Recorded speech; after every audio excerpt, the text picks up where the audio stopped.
arrintan dhigayso nebiga wuxuu na farayaa ilaahayna uu sharci ka dhigay inaan walaaltinimada iyo kalgacaylka islaamnimada ilaalino.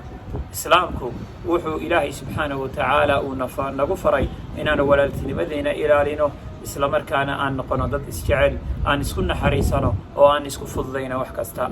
ilaahay subxaanahu watacaala wuxuu nebigiisa noogu soo diray inuu markaa una baro markaa walaaltinimada iyo markaa wanaagga iyo khayrka oo dhan.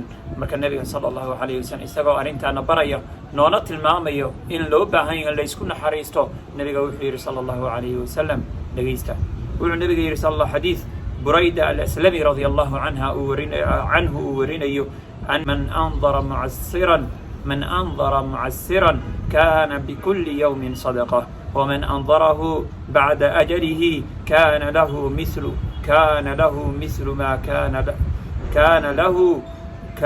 مثله في كل يوم صدقة.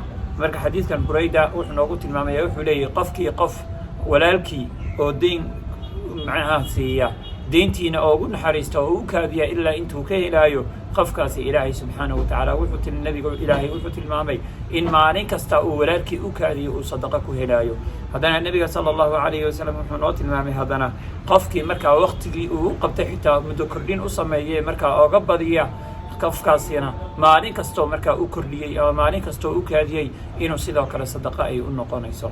marka maalin kastoo walaalka aad u kaadiso sadaqa ayaad ku helaysaa. walaalkaa u kaadi oo waqti badan si ilaahayna sadaqada in walaalka aad u kaadisid, inta aad u kaadinaysidna sadaqa ayaad ku helaysaa. xoolahaagina way kuu soo noqon doonaan.